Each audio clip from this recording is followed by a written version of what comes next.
Pour le prochain épisode de Flopbuster, je vous propose de choisir entre des créatures à la fois dangereuses et un peu mignonnes, Mars Attacks de Tim Burton ou Gremlins 2 de Joe Dante.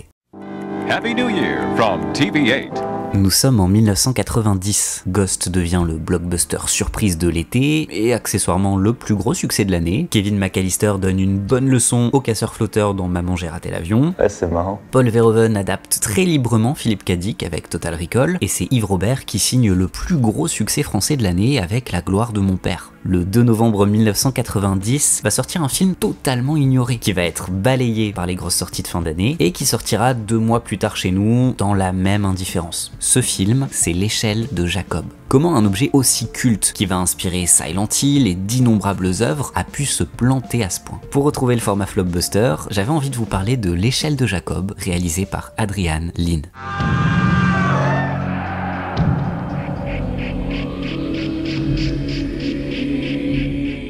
Tout commence à la fin des années 70, dans l'esprit étrange et fascinant du scénariste Bruce Joel Rubin. Né dans une famille juive très pratiquante dans le Michigan, Rubin s'essaie au LSD en étant ado et il se découvre une passion pour la méditation. Il va passer des années à poursuivre une quête spirituelle, de la Grèce au Tibet, en passant par des ashrams en Inde, un monastère au Népal, un temple sikh à Singapour. Il fait le tour du monde et médite en s'inspirant du plus de cultures possible. Lorsqu'il revient aux États-Unis, il se concentre sur sa passion pour le théâtre et l'écriture. Et une des idées qu'il tient absolument à écrire réunit à peu près toutes les thématiques importantes dans son parcours. L'histoire du traumatisme post-Vietnam, la symbolique biblique et une relecture moderne du Bardo Thodol, le livre des morts tibétains. Mais Rubin va y voir plus clair après un rêve. Il se voit prendre le métro new-yorkais avec un sentiment inquiétant de solitude absolue. Une fois à quai, il découvre que toutes les issues sont bloquées et qu'il est condamné à errer éternellement dans l'obscurité de cette bouche de métro vide. Au réveil, Rubin écrit immédiatement la scène. Il ne le sait pas encore, mais l'échelle de Jacob est en train de naître. En 1981, Rubin a terminé le tout premier jet de l'échelle de Jacob et il commence à démarcher les studios hollywoodiens. Premier problème, personne ne veut de son histoire. Enfin si, quelques petits producteurs spécialisés dans le cinéma horrifique à tout petit budget, mais Rubin a peur de voir son histoire qu'il juge intime et spirituelle être transformée en grosse série B médiocre et bâclée. Alors même qu'il peine à payer son loyer, le jeune scénariste préfère garder son scénario pendant plusieurs années. Entre-temps, il se concentre sur d'autres projets. Il écrit les scénarios de Brainstorm et L'Ami Mortel, 2 films de genre qui traitent eux aussi de la vie après la mort. À partir de 1983, le scénario de l'échelle de Jacob commence à attirer l'attention. Parmi les intéressés, on trouve Sidney Lumet et Ridley Scott, mais aucun studio majeur ne souhaite parier suffisamment d'argent sur une histoire jugée trop obscure, métaphysique, impossible à vendre. La patience de Rubin finit par payer en 1986, lorsque Paramount achète 2 de ses scénarios, L'échelle de Jacob et Ghost. 2 ans plus tard, le réalisateur Adrian Lyne, qui sort tout juste des triomphes consécutifs de Flashdance, 9 semaines et demie et Liaison fatale, tombe sur le scénario. Il le décrit comme un des meilleurs scénarios qu'il ait lu de toute sa carrière. Il va même quitter un projet colossal d'adaptation du Bûcher des Vanités, qui va revenir à Brian De Palma, pour se consacrer entièrement à l'échelle de Jacob. C'est un projet passion pour lui. Mais comme tout doit être compliqué avec ce projet, Paramount se retire à la dernière minute. C'est finalement Carolco Pictures, le studio à qui l'on doit notamment Angel Heart et Total Recall, qui va produire le film. Moins de budget, moins d'influence médiatique, mais bien plus important, plus de contrôle créatif pour les auteurs. Adrian Lyne commence alors à retravailler le scénario. Il décide de réduire considérablement les allusions à l'Ancien Testament. L'idée, c'est de rendre l'histoire plus abordable, moins théologique et intimidante. Cette décision va causer de nombreuses disputes très animées entre Adrian Lyne et Rubin, mais ils finiront par s'entendre et travailler très bien ensemble. Lyne s'inspire du travail de Giger,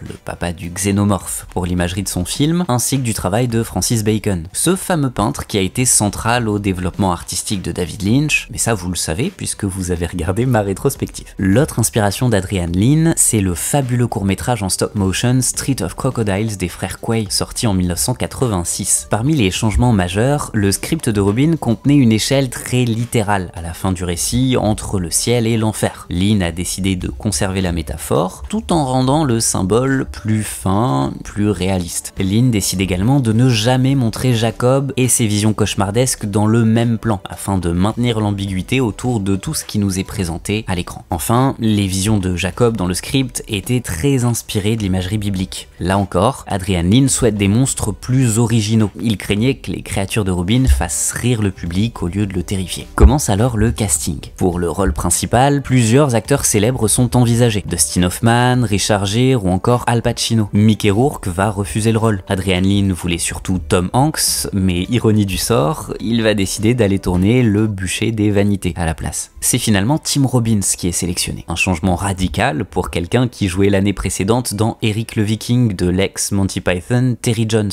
À ce moment-là, Robbins est essentiellement perçu comme un acteur comique. Il voit une opportunité d'expérimenter, de surprendre le public. Et c'est d'ailleurs grâce à sa performance dans L'échelle de Jacob que Frank Darabont va le signer quelques années plus tard dans Les Évadés. Plus de 300 actrices vont être auditionnées pour le rôle de Jay-Z. Parmi ces actrices, il y avait Julia Roberts, Demi Moore, Madonna, mais c'est finalement Elizabeth Peña qui obtient le rôle. Ce sera sa deuxième sortie en salle de 1990, puisqu'elle était également dans Blue Steel de Catherine Bigelow. Le tournage démarre en septembre 89 à Brooklyn. La fameuse séquence du métro, à l'origine du scénario, sera tournée dans un sous-sol abandonné de la station Bergen Street. Les séquences censées se dérouler au Vietnam vont être tournées à Porto Rico, et les acteurs vont suivre un entraînement militaire intense de 5 jours pour s'imprégner de leur rôle. Le plus gros défi du tournage se trouve dans les séquences horrifiques. Par contrainte budgétaire, mais aussi par volonté artistique, aucun effet spécial ne va être ajouté en post-production. Tout dépend des maquillages, des prothèses et de la mise en scène. Pour le plan terrifiant de l'homme qui secoue sa tête, par exemple, Lyne a l'idée géniale de filmer avec une fréquence très faible de 4 images par seconde avant d'accélérer à 24 images par seconde au montage. L'effet créé donne l'illusion d'un mouvement saccadé, inhumain, terrifiant de rapidité. Du côté des décors, Lyne va glisser de nombreux indices tout le long du film. Certains très subtils, d'autres que l'on remarque moins facilement ou après plusieurs visionnages. Même s'il est un technicien très exigeant, Adrian Lyne laisse beaucoup de liberté à ses acteurs. Il accepte énormément d'improvisation. Par exemple, pour la séquence d'ouverture au Vietnam, le cinéaste avoue que la quasi-entièreté des dialogues entre Ving Rhames et Tim Robbins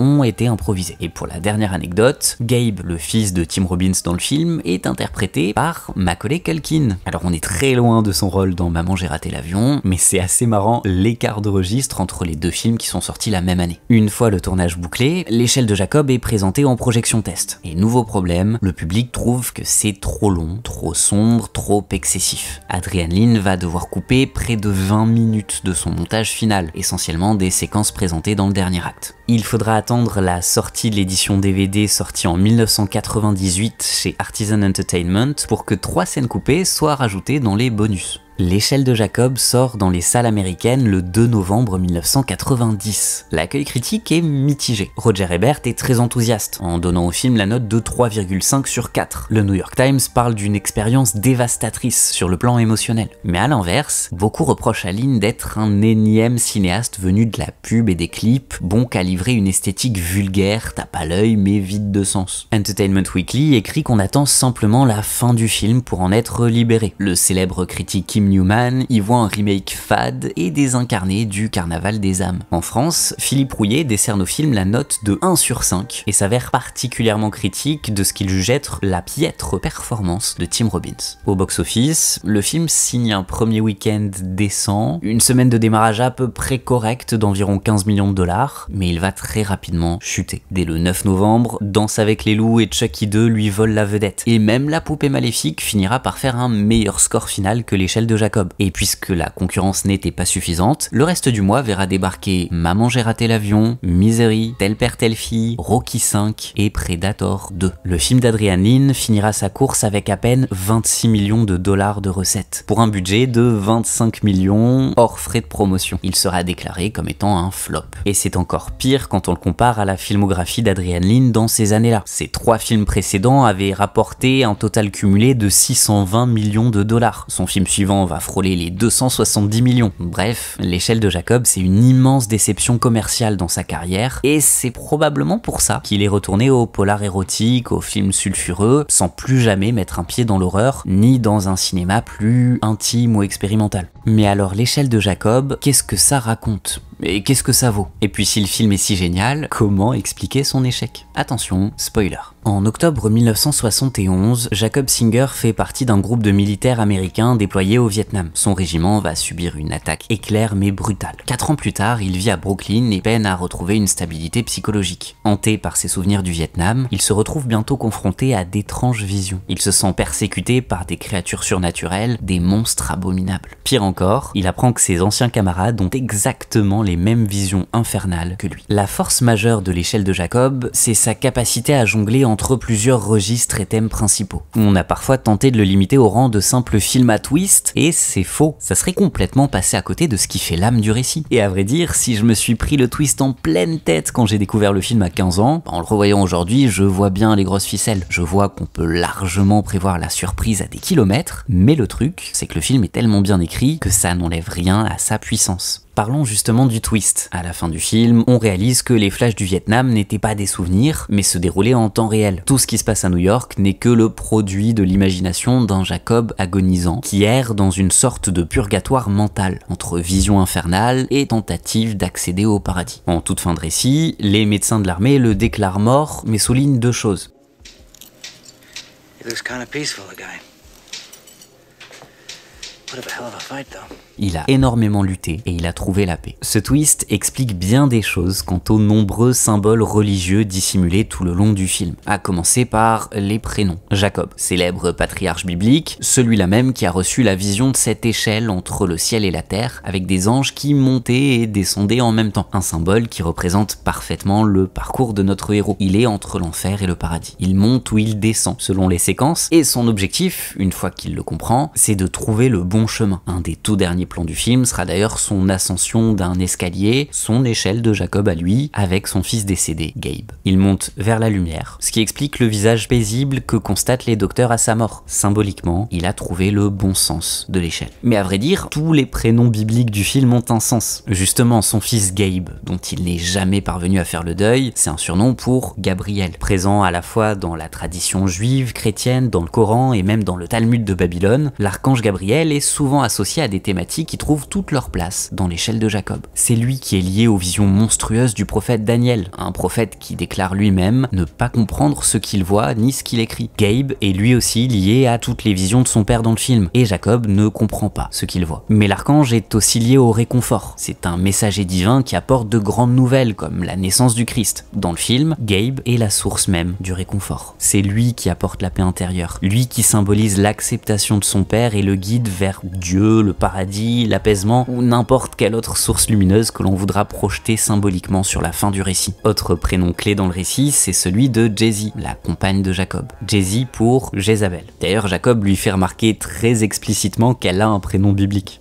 Well, personally, I never went for church names. Where do you think Jezebel came from? Nobody calls me that. Dans la tradition, Jézabel c'est une reine maléfique, cruelle, qui fait exécuter les prophètes avant de connaître elle-même une fin brutale. Et rien que ça, c'est un indice évident sur la nature de Jessie. Elle est constamment liée à la tentation. Elle est présentée comme une femme sensuelle, charnelle même. Elle détourne Jacob de sa rédemption. Elle va même lui apparaître sous une forme démoniaque monstrueuse lors de plans très brefs. Anybody in there? Anybody home? Fuck you! Dans ses efforts pour le détourner de sa quête, elle va jusqu'à brûler les photos de son ancienne famille, de ses enfants, dont Gabe, ce qui retarde le processus de deuil que Jacob doit mener à bien pour s'échapper du purgatoire. Et c'est encore elle qui entraîne Jacob dans une fête présentée comme un lieu de débauche, dans lequel Jacob va totalement craquer psychologiquement. Enfin, c'est par son intermédiaire que Jacob va rencontrer la diseuse de Bonaventure dans les escaliers. Au passage, on est toujours sur ce motif de l'échelle et de l'ascension ambiguë, et la diseuse de Bonaventure va lui dire que selon les lignes de sa main, il est déjà mort. No, it's not funny.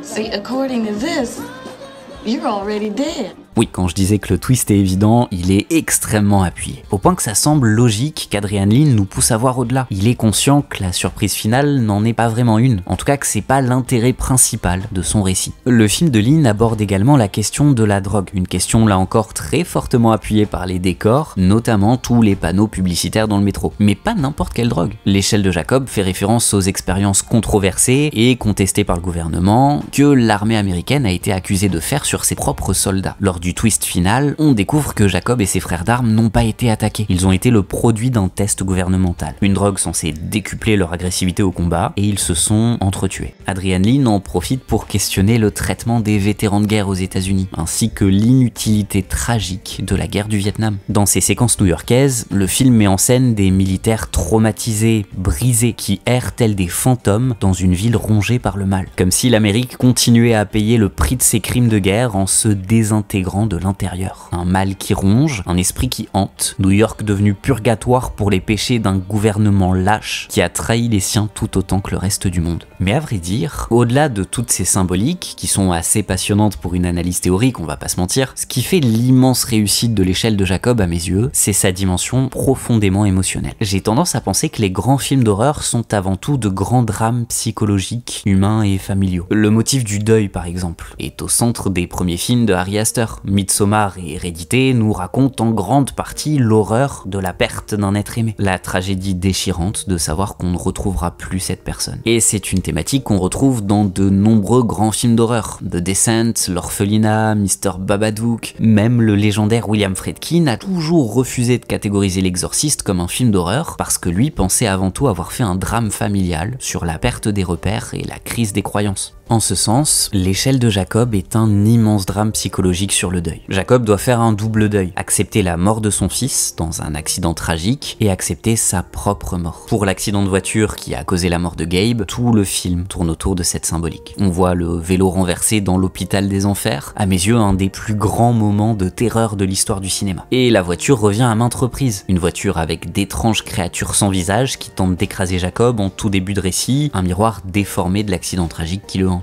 C'est encore dans une voiture que le héros va se faire enlever puis menacer lorsqu'il tente d'obtenir réparation devant un tribunal. Et c'est toujours de cette voiture qu'il va être jeté pour finir paralysé et escorté jusqu'à ce fameux hôpital des enfers. Jacob doit accepter de laisser partir Gabe, accepter qu'il ne le récupérera pas. Il a beau fantasmer des vies parallèles, imaginer se réveiller aux côtés de sa femme dans un monde où Gabe est toujours en vie, plus il lutte, plus le retour est violent. Il doit laisser partir. Et c'est son fidèle médecin Louis, une vision angélique selon les mots de Jacob, qui lui donne les clés en toute fin de récit.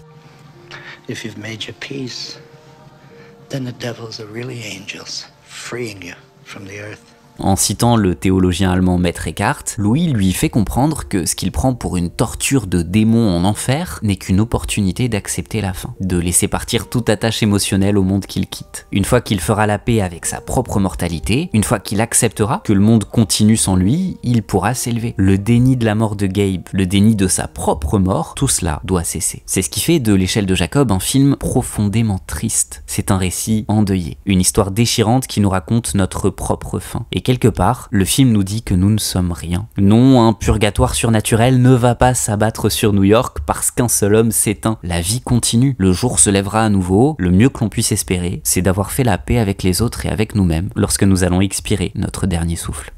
S'il n'a malheureusement pas trouvé son public lors de sa sortie en salle, l'échelle de Jacob a développé une aura culte au fil des années, au point de devenir une immense source d'inspiration pour de très nombreuses œuvres. Un des points les plus marquants sera son imagerie horrifique. Comme on l'a dit, malgré les nombreux symboles religieux, Lyne voulait une imagerie unique qui ne se réfère pas qu'à une seule culture. Et même si les séquences purement horrifiques sont assez rares dans le film, elles sont tellement puissantes et choquantes qu'on ne peut pas les oublier. De ce côté-là, on peut le dire, Silent Hill n'existerait pas sans l'échelle de Jacob. L'hôpital dans Silent Hill 2, le métro dans Silent Hill 3, certains lieux, prénoms, l'effet des têtes qui bougent trop vite, en bref, une très grande partie de l'univers et de l'imagerie de la saga vidéoludique est directement tirée du film d'Adrian Lyne. Même le réalisateur Christophe Gans a cité le film comme une de ses inspirations majeures lorsqu'il a adapté Silent Hill au cinéma en 2006. Tant qu'on est dans les jeux vidéo, Shinji Mikami, le créateur de Resident Evil, a lui aussi cité l'échelle de Jacob parmi ses plus grandes inspiration. Ryan Murphy l'a cité comme une inspiration majeure pour la saison Asylum de sa série horrifique American Horror Story. Shyamalan l'a évoqué pour écrire Le Sixième Sens. Même Christopher Nolan a dit s'être inspiré du film d'Adrian Lyne dans son approche abstraite, atmosphérique de l'horreur pour les visions cauchemardesques qui apparaissent dans Oppenheimer. L'héritage et l'influence du film est telle qu'on va retrouver son imagerie jusque dans des clips comme pour la chanson Disturbia de Rihanna ou Nightmare de Avenged Sevenfold. Au final, même même si vous n'avez pas encore vu l'échelle de Jacob, vous avez forcément vu ses héritiers. Et ça, c'est incroyable pour une œuvre qui reste le seul film ouvertement horrifique de son réalisateur. Comme on le soulignait plus tôt, s'il n'a pas empêché le film de devenir absolument culte, d'être une source d'inspiration, l'échec de l'échelle de Jacob a contribué à ce qu'Adrian Lyne retourne à ses polars érotiques. Le cinéaste connaîtra ses derniers grands succès commerciaux et verra également sa popularité disparaître, en même temps que son genre de prédilection. Et pour le cinéaste Bruce Joel Rubin, on le verra s'essayer au thriller et au film catastrophe, deux autres genres typiques des années 90, avant de connaître des années 2000 bien plus compliquées. On lui doit par exemple le scénario de Stuart Little 2, et faites ce que vous voulez de cette information. Et j'avoue que j'ai du mal à m'empêcher de penser que les carrières de ces deux hommes, tout particulièrement Adrian Lyne, auraient pu être bien différentes si l'échelle de Jacob avait rencontré le succès qu'il méritait. Mais après tout, ce regret de films potentiels qui n'ont jamais vu le jour, c'est une forme de deuil artistique, et s'il y a bien une chose que le film nous a appris, c'est à quel point il est crucial de faire le deuil.